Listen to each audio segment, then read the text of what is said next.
encontramos en el Rey Felipe del Callao. Esta fortaleza es una edificación militar construida en el siglo XVIII durante los gobiernos del virrey José Antonio Manso Velasco y Manuel Amati Junyent, para defender el puerto del Callao contra los ataques de piratas y corsarios.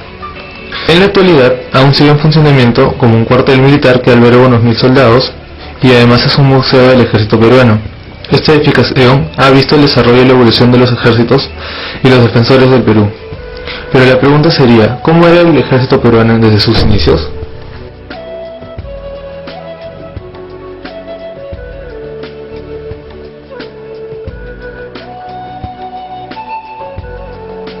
Remontándonos en la época incaica, podemos observar que los incas tenían un sistema militar organizado, base a la tributación en forma de mita. Esto quiere decir que todo indio estaba obligado a militar un cierto tiempo en el ejército real, y cuando terminaba su periodo, regresaba a su pueblo.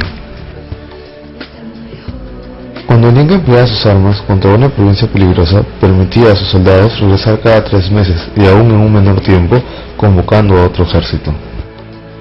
Admirables eran las preocupaciones del Inca por los soldados en la campaña. En la mayor parte del reino existían caminos reales, depósito de armas y uniformes, los cuales eran suficientes para proporcionar al ejército combatiente todo lo necesario. La organización militar incaica se basa en jerarquías que eran dadas dependiendo del número de hombres que tenían a su cargo. Este ejército tenía distintas armas, tambi, que era una hacha de guerra, cadera, que era una flecha o caña que se arrojaba sin arco mediante un impulso de una correa de cuero, y asimismo muchas armas más.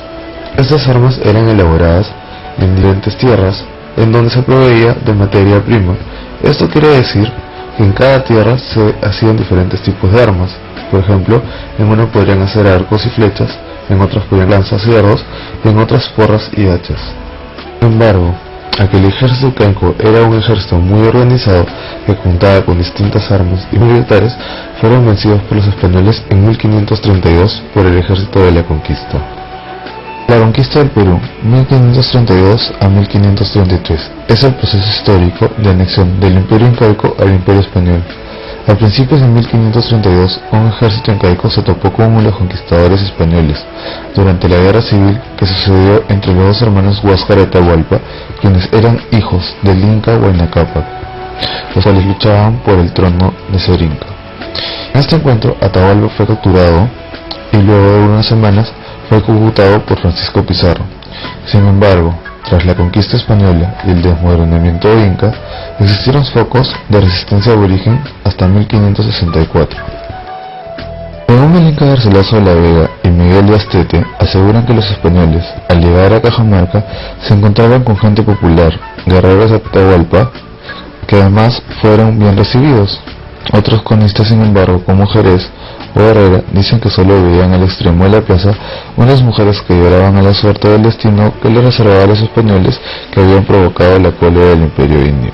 Cuando Pizarro entró a Cajamarca, Atahualpa se encontraba a media legua de los asientos en los baños del Inca, donde se encontraba sentado en su asiento real, con 40.000 indios de guerra, como cuenta Francisco Pizarro. Los conquistadores tenían la estrategia de capturar a los líderes de los pueblos, utilizar su tecnología, sus recursos y también favorecerse de los enemigos de los incas para formar un ejército aliado, lo cual de esta manera los españoles hicieron que la lucha sea indios contra indios. El ejército indígena adquiere características comunes a los ejércitos de otras latitudes, dando una organización, un apartado logístico e instrucciones. Las decisiones importantes eran tomadas por un consenso entre el Inca, sus consejeros y sus principales jerarcas militares. Este ejército inca no termina con la captura de Atahualpa, permanece formado en la lucha contra los españoles bajo la conducción de Manco Inca y sus sucesores, los incas de Vilcabamba, hasta 1572. En los años posteriores, una vez consolidada la permanencia colonial en América, España no organiza un ejército en estas tierras. Entre las razones es por el temor que tenía la corona en generar una fuerte de poder que luego se volviera en su contra. Se han logrado enumerar más de 100 insurrecciones y alzamientos de indígenas y mestizos contra la dominación colonial. De estas insurrecciones, las que se organizaron ejércitos formales, es decir, en donde se encontraba un comando y una institución, fueron las de Juan Santos Atahualpa en 1742 y la de José Gabriel Tupac Amaru en 1780. Cuando estalló la revolución, se conformó un ejército para la defensa del Cusco, en la cual los integrantes fueron el Cuerpo de Veteranos de Lima y la Milicia Cívica. Al comienzo de la conquista, los armamentos utilizados eran los mismos armamentos que los incas, ya que la lucha era indios versus indios. Sin embargo, luego de la llegada de armamentos de ataque como las espadas, los caballos y las armaduras, se sabe que Manco Inca se rebeló y formó un batallón de soldados incas a caballo. Se sabe que él mismo usó el armamento español luego de haber vivido algunos años con los españoles. Anteriormente a la conquista, al iniciar el virreinato peruano, no se contaba con un ejército permanente y profesional. Solo estaban destinados a la guardia del virrey y algunos funcionarios. Al principio no se podía conformar un ejército porque era muy costoso y solo se limitó a conformar granaderos de infantería de pardos y personas rudas. El ejército regular estaba conformado mayormente por peruanos. El virrey Amati Yunet creó una ordenanza de ejército. De esta forma recién se comenzaba a militarizarse la sociedad. Según la Real Cédula, el 8 de agosto de 1704 se definía quiénes eran militares. Añadiendo el detonante de las guerras entre España e Inglaterra, es que se define la formación de un ejército en América. Los coroneles se escogían entre los más calificados y titulados, y el resto de soldados entre los vecinos de todo estrato social de la nación. Por la Real Orden del 26 de enero de 1765 se refería al respecto de los soldados pardos o negros que se deberían formarse al lado de los soldados blancos. Con la llegada de la dinastía de los Borbones al trono español, recién se revela la conformación de un ejército permanente con la creación de cuerpos regulares y milicia disciplinada, las cuales eran equipadas debidamente. La infantería, veterana o miliciana, se diferenciaban entre línea y ligera.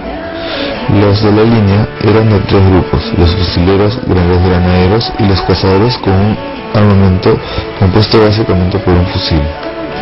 Y los ligeros, a partir de 1795, utilizaban la espada como única arma, que luego fue sustituida por el sable por ser mucho más útil. La caballería, al igual que la infantería, se dividían entre línea y ligera. Los primeros lo conformaban los granaderos, que se armaban de espadas largas y un par de pistolas en la funda de la silla. La caballería ligera eran conformados por los húsares, quienes utilizaban un sable corvo y unas pistolas. Asimismo, la artillería iba armado con tercerolas, carabinas y mosquetones. De esta manera es donde vamos viendo los cambios que se conforman en la milicia. Si bien en un comienzo los indígenas eran separados de los españoles, desde ahora se forma una milicia urbana en donde los estratos sociales y color de piel no importan, formando 76 compañías de milicia entre infantería y caballería. Y es así que los soldados de este ejército fueron los primeros que usaban las instalaciones de la fortaleza Real Felipe, la cual resguardaba Lima de los piratas y corsarios.